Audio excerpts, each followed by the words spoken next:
नमस्कार दोस्तों। कभी कभी लगता है ना कि हमारी जिंदगी बस कट रही है, हम इसे जी नहीं रहे, एंजॉय नहीं कर रहे। पर कर भी क्या सकते हैं, अगर कमाएंगे नहीं तो हमारे खर्चे कैसे चलेंगे।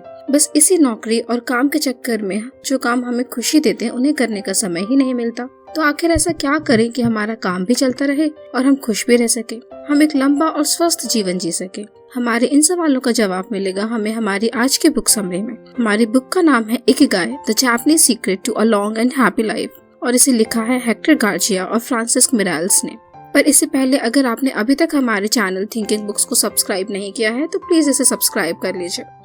दोस्तों, इकिगाई एक जापानीज वर्ड है जिसका मीनिंग है पर्पस ऑफ लाइफ। यह वह है जो हर सुबह आपको अपने बेड से उठने का रीजन देता है।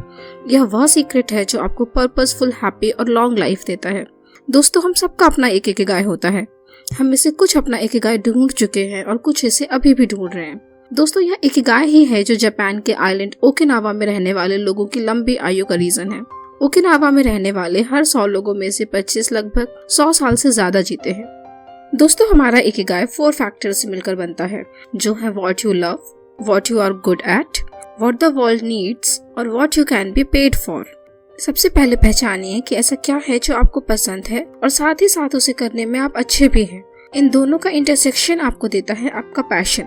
जब आप अपना पैशन फुलफिल कर रहे होते हैं तो आपको टाइम का पता ही नहीं चलता। आप घंटों तक बिना रुके और बिना थके यह काम कर सकते हैं क्योंकि आप इसे एंजॉय कर रहे होते हैं। अब समझने की कोशिश कीजिए कि क्या इस टास्क की दुनिया को जरूरत है। जैसे मान लीजिए कि आप फिटनेस फ्रीक हैं और वर्कआउट और फिट रहना आपका पैशन है। अब अगर आपके आसपास कोई फिटनेस सेंटर या जिम नहीं है तो आपके आसपास इसकी जरूरत है। आप आसपास के लोगों को फिटनेस रिलेटेड ट्रेनिंग दे सकते हैं। आप इसमें अच्छे भी हैं और वर्ल्ड को इसकी जरूरत भी है, तो यह हुआ आपका मिशन। अब देखिए कि जिसको वर्ल्ड की जरूरत है तो क्या वर्ल्ड आपको उसके लिए पे करने के लिए भी तैयार है, तो यह बनेगा आपका वोकेशन। और फाइनली जिसे करने के लिए दुनिया आपको पे करने के लिए तैयार है और आप उसे करने में अच्छे भी हैं, तो इस इंटरसेक्शन से बनता है हमारा प्रोफेशन। हमारी प्रॉब्लम ये होती है कि हम ज्यादातर सिर्फ प्रोफेशन पर ही ध्यान देते हैं और बाकी फैक्टर्स को भूल जाते हैं। ज्यादातर हम अपना profession current trending jobs, family और फ्रेंड्स के इन्फ्लुएंस में पिक कर लेते हैं। इस तरह से हम पैसा तो कमा लेते हैं पर यह हमें सेटिस्फैक्शन और हैप्पी लाइफ नहीं दे पाता। दोस्तों, सिर्फ प्रोफेशन नहीं बल्कि चारों फैक्टर्स यानी आपका प्रोफेशन, वोकेशन, पैशन और मिशन, इन चारों को मिलाकर इनका इंटरसेक्शन आपको देता है आपका इकिगाई। अपना इकिगाई फॉलो करते हुए आपको काम बोझ नहीं लगता। इसे करने के लिए आपको सुबह उठने के लिए अलार्म लगाने की जरूरत नहीं पड़ती क्योंकि जापानीज लोग अपना इकिगाई ढूंढ लेते हैं, वे कभी रिटायर नहीं होते। इस तरह उनका लाइफ लॉन्ग बिजी और एक्टिव बने रहना उन्हें लंबी और हैप्पी लाइफ देता है। दोस्तों, यंग बने रहने के लिए बहुत जरूरी है कि आपका माइंड एक्टिव बना रहे। मैं अगर आपसे कहूँ कि आपको फिजिकल एक्सरसाइज की तरह मेंटल एक्सरसाइज भी रेगुलरली करने की जरूरत है तो शायद आपको यह बात थोड़ी अजीब लगे, पर यकीन मानिए यह आपकी फिजिकल हेल्थ को कॉम्प्लीमेंट करने के लिए बहुत जरूरी है। अपने माइंड को एक्टिव रखने के लिए आप नई इन्फॉर्मेशन प्रोसेस कीजिए, नई जगहें एक्सप्लोर कीजिए, गेम्स खेलिए और नए लोगों से मिलिए। दोस्तों, आपने नोटिस किया होगा कि कई लोग अपनी एज से ज्यादा बूढ़े लगने लगते हैं। इसका जो मेन रीजन है वह है स्ट्रेस। इनफैक्ट सिर्फ एजिंग ही नहीं बल्कि हमारी ज्यादातर बीमारियों का रीजन स्ट्रेस ही है। हाँ, हल्का सा स्ट्रेस आपके चेंजिंग एनवायरनमेंट में सर्वाइवल और एक्टिव बने रहने के लिए अच्छा होता है, पर हमें हमारे कॉन्स्टेंटली स्ट्रेसफुल रहने की हैबिट को माइंडफुली कम करने की जरूरत है ताकि हम हेल्दी और लंबी लाइफ जी सके। दोस्तों, क्या आप जानते हैं कि एडिक्वेट स्लीप भी एक एंटी एजिंग टूल है, क्योंकि सोते समय हमारी बॉडी मेलाटोनिन हार्मोन जनरेट करती है जो हमें यूथफुल रहने में हेल्प करता है। शायद यही रीजन है कि मॉडल्स को उनके फैशन शोज के पहले 9 से 10 घंटे की स्लीप लेना एडवाइज किया जाता है, जो उनकी स्किन को रिंकल फ्री रेडिएंट ग्लो देता है। पर हाँ, इससे ज्यादा स्लीप भी ना लें क्योंकि वो आपको लेथार्जिक बना देगा। दोस्तों, ऑथर्स हमें अपनी इकिगाई ढूंढने में हेल्प करने के लिए 2 टेक्निक्स बताते हैं, logotherapy and Morita therapy. Logotherapy Australian neuroscientist Viktor Frankl ने डिजाइन की थी, जिसमें वे अपने पेशेंट्स से पहला क्वेश्चन पूछते थे कि आप सुसाइड क्यों नहीं कर लेते। यह आपको आपकी लाइफ का रीजन या पर्पस आइडेंटिफाई करने में मदद करता है।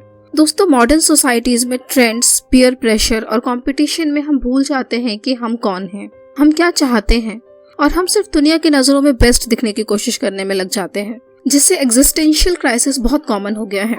लोगोथेरेपी हमें इस क्राइसिस को ओवरकम अपना इकिगाई जानने में हेल्प करती है।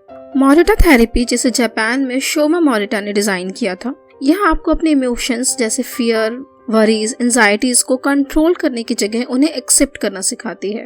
और अपने एक्शंस के थ्रू नए इमोशंस क्रिएट करने पर भी जोर देती है। इसके 3 बेसिक प्रिंसिपल्स हैं।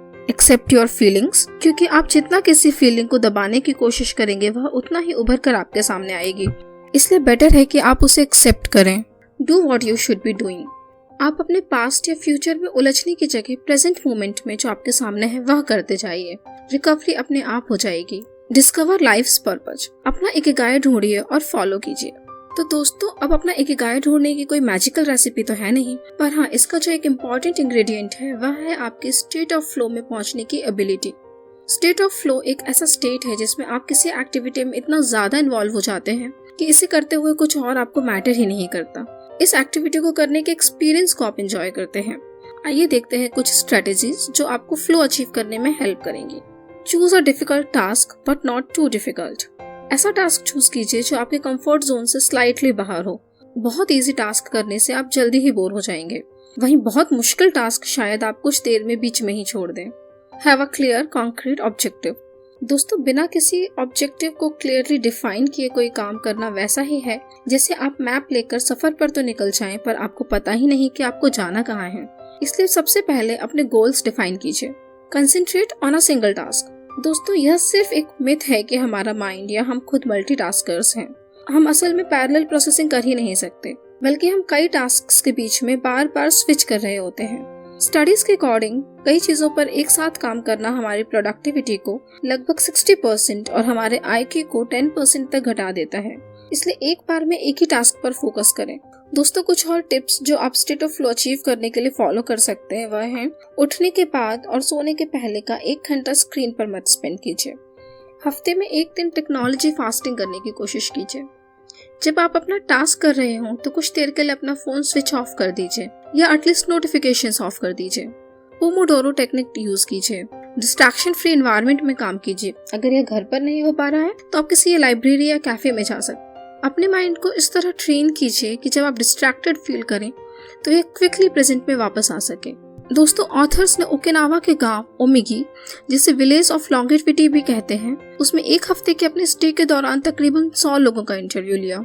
ये सब वहाँ के सबसे लंबी या एज वाले लोग थे और उनके शब्दों में लंबी लाइफ के जो मेन 5 सीक्रेट्स बताए गए हैं वो हम यहाँ आपसे शेयर करते हैं। फर्स्ट, डोंट वरी, दोस्तों बेफिक्र रहें, अपने दिल को जवा रखें, लोगों से खुले दिल और स्माइल के साथ मिलें, जो भी सामने आए उसे हेलो जरूर कहें। सेकंड, कल्टिवेट गुड हैबिट्स, जैसे सुबह जल्दी उठकर जागना, रेगुलर वॉक पर जाना या हल्की एक्सरसाइज करना, बिजी रहना और हेल्दी खाना खाना।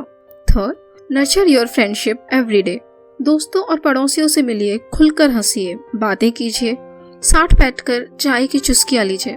Fourth, live N unhurried life, दोस्तों आप लंबा जी सकते हैं अगर आप हर वक्त भाग ना रहे हो। Slow down a little and relax, हमेशा बिजी रहिए पर don't get overwhelmed. Fifth, be optimistic, हर सुबह अपने आप से कहिए कि आज का दिन हेल्थ और एनर्जी से भरपूर होने वाला है। हंसिए, डांस कीजिए, गाने गाइए और खुश रहिए। दोस्तों, जापानीज लोगों की लंबी लाइफ का जो एक और सीक्रेट है वह है उनकी इकिगाई डाइट। ओकिनावा के लोग रोज कम से कम फ्रूट्स और वेजिटेबल्स की 5 सर्विंग्स जरूर लेते हैं। वे इंश्योर करते हैं कि उनकी टेबल पर रेनबो कलर्स हों। ये लोग द 80% सीक्रेट फॉलो करते हैं, यानी कि अपनी बेली सिर्फ 80% तक ही फिल करें। इनकी डाइट ऑक्सीडेंट से भरपूर होती है और इनकी 30% कैलोरीज वेजिटेबल्स से ही आती हैं।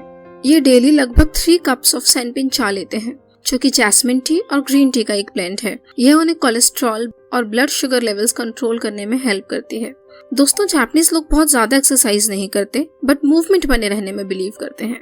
इसे इंश्योर करने के लिए ये लोग सुबह अपनी मॉर्निंग टी लेने के तुरंत बाद अपने होम गार्डन पहुंच जाते हैं और गार्डनिंग इनकी हल्की फुल्की एक्सरसाइज रिक्वायरमेंट पूरी कर देती है। हमारे देश का योगा और सूर्य नमस्कार और साथ ही चाइना का क्यूगोंग एंड ताई ची जापान के पॉपुलर एक्सरसाइज फॉर्म्स हैं। दोस्तों, एक जापानीज प्रोवर्ब है जिसका इंग्लिश कन्वर्जन है फॉल 7 टाइम्स राइज 8। दोस्तों, रेजिलियंस हमारी वह एबिलिटी है जो हमें सेटबैक्स से डील करने में हेल्प करती है। रेजिलिएंट लोग जानते हैं कि उन्हें बिना किसी डिस्करेजमेंट के अपने ऑब्जेक्टिव पर फोकस्ड कैसे रहना है। इनकी फ्लेक्सिबिलिटी इनकी सोर्स ऑफ स्ट्रेंथ है। ये लोग सिर्फ उन चीजों पर कंसंट्रेट करते हैं जिन्हें ये कंट्रोल कर सकते हैं और ये उनकी फिक्र नहीं करते जो चीजें ये कंट्रोल नहीं कर सकते। जो चीजें हम कंट्रोल नहीं कर सकते उनके बारे में सोचना सिर्फ टाइम वेस्ट करना है। तो चलिए दोस्तों, अब समरी को एंड करते हैं इकिगाई के 10 रूल्स से, जो है Stay active, don't retire. Take it slow.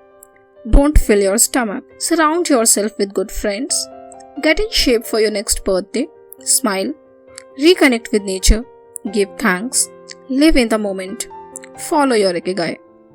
Friends, I hope ये समरी आपको अच्छी लगी होगी, तो प्लीज वीडियो को लाइक और शेयर जरूर कीजिएगा। आप अपने फीडबैक्स और सजेशंस हमें अपने कमेंट्स के थ्रू बता सकते हैं। Thank you.